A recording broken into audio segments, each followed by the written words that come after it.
Okay, moving on with part 4 of the red tree, a step-by-step acrylic landscape demo. This is Karen Alari, and what we're doing now is we've finished the block in, and we're starting the finishing layers of the painting, and we've finished the sky. We have the sky where we want it to be with a gradient in color from light to dark and from left to right, and then also from darker above to lighter at the horizon. Now we're moving forward to our farthest line of hills, and I'm switching over to a small round brush. I had been using my number 4 flat brush, and I found a color that's the same value and that as our block in and the one that I want to use for this hill. And you see how I'm holding the brush on the side and I'm poking it up. It's holding it right flat on the canvas and poking it upwards. That gives me little tree tops, little subtle tree tops in that back hill. You don't want them to have hard edges. You don't want it to be real obvious, but the edge of those background hills always looks has the little edges of the trees sticking up. I've mixed a color that it's still a blue, but I put a little bit of yellow in it, and this is because the sun is coming from the left hand side, so it's hitting that back mountain and highlighting those trees a little bit. You got to be careful when you're looking at your reference photo, even if you do see some detail back there. Don't get caught up in the detail in these distant mountains, because if you were standing there on that road looking, you wouldn't see the detail. But I like to put in a little blush of, of the color of the sunlit trees on the mountain. It just gives another sense of the direction the sun is coming from, and that it's a sunny summer day, which is what this painting is. So I'm pretty happy with that. And I'm going to clean off my brush and move to the next forward area. You see I've moved to my slightly larger bristle brush. It's a round bristle brush, and it's also a number 2 brush, but it's a little bit longer and a little bit thicker. I don't buy the most expensive of brushes because I like the raggedy edge a brush makes as it gets older. That gives that feeling of the foliage to me. So this brush is newer, so it's not quite as worn down as the last one, and it's just a little bit bigger. So as I come forward, the trees I'm going to be putting on this left hand side bank of trees are closer, so they're bigger. Okay, mixing up that color to the same value as we already set out because I like that value. But I'm adjusting the color a little bit. I'm going a little bit greener and trying to find that color that represents those shadows in that hillside. Remember, before when we were putting in the flat masses, we were squinting our eyes and kind of coming to an average tone of the area.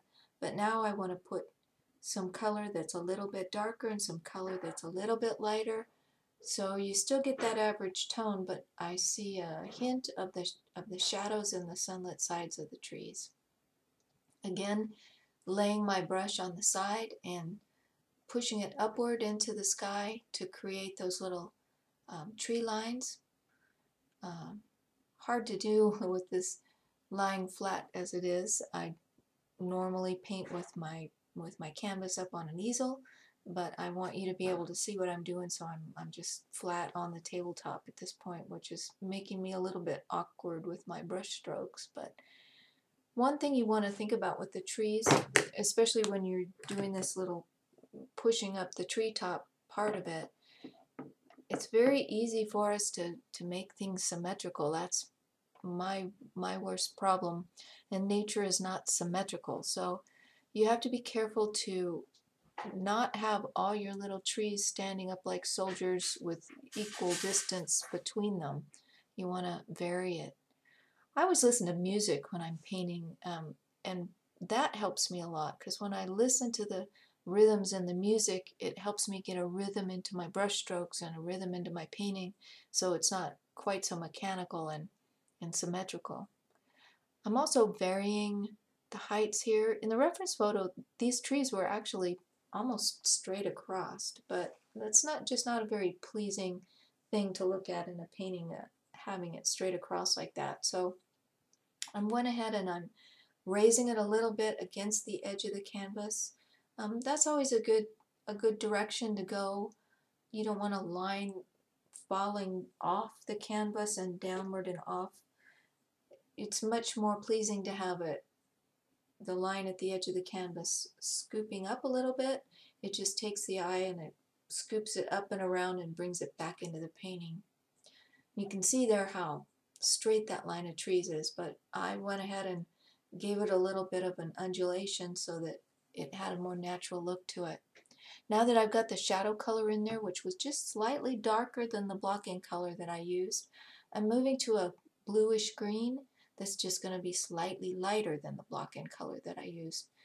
Still, when you step back and you squint your eyes, the mass is going to have the same overall value as we originally blocked in. But now I just want to lay down these layers of interest.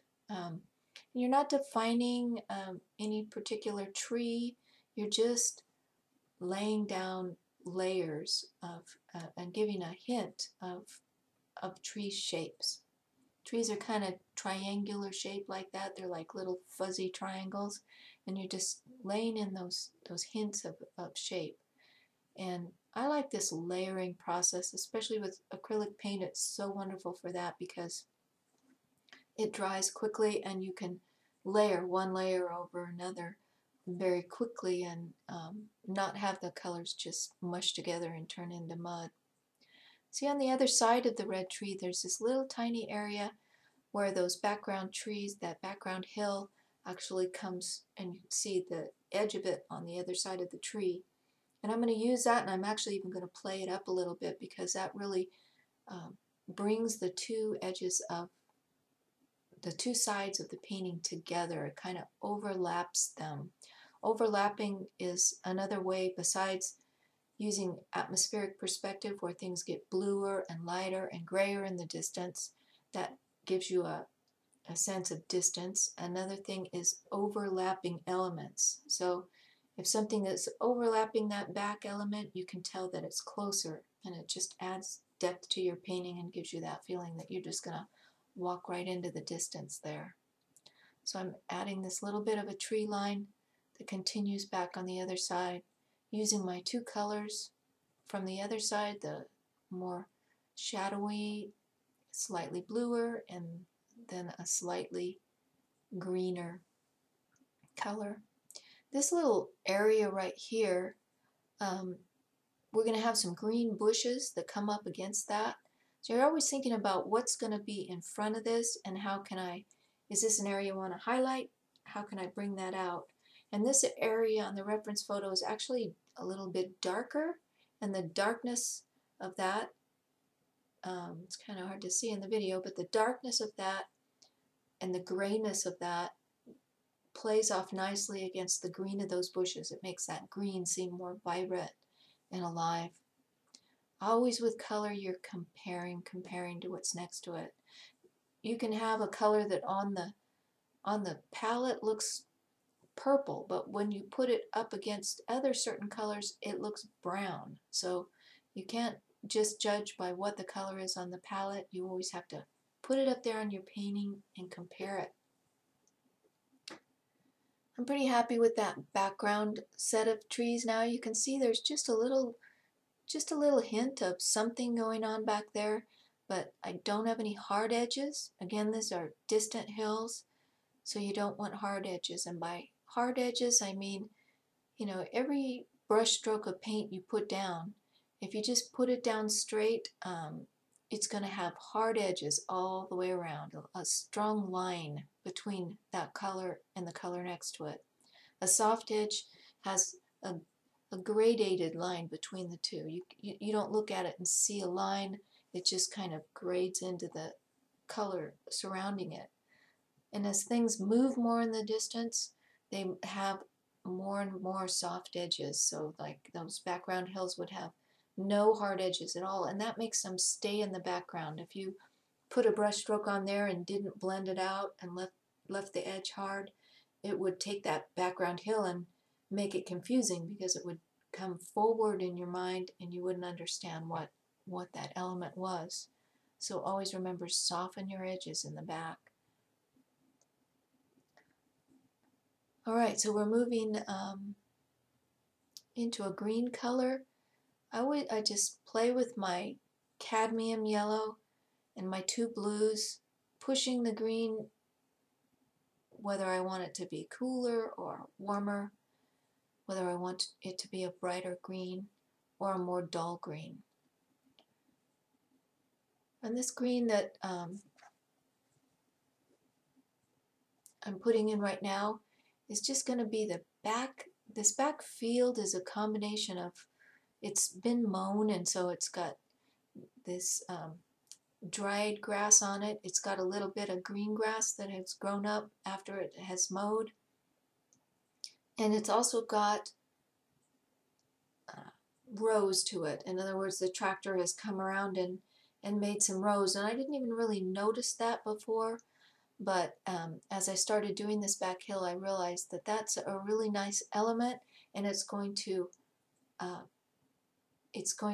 mimic the way the road curves around.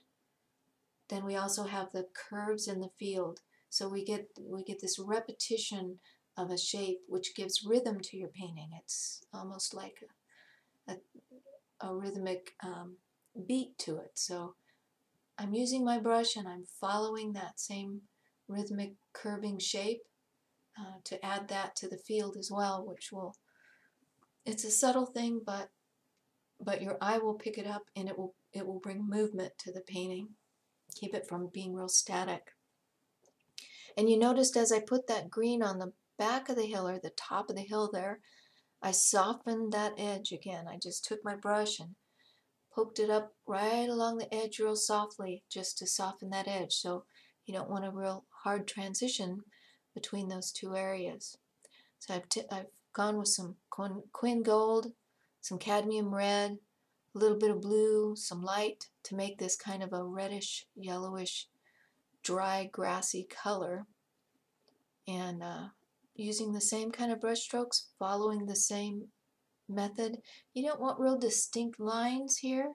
Again, you want them to be soft and soft edged, but you want to get that sense of movement, which you do with your brush strokes, really.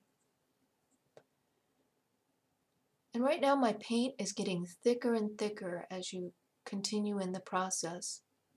So, and also as you come forward in the painting. So even though those background hills, that was the finish I was putting on, and the sky, that was the finish layers of paint I was putting on, they're not real thick, because thick paint will also jump forward.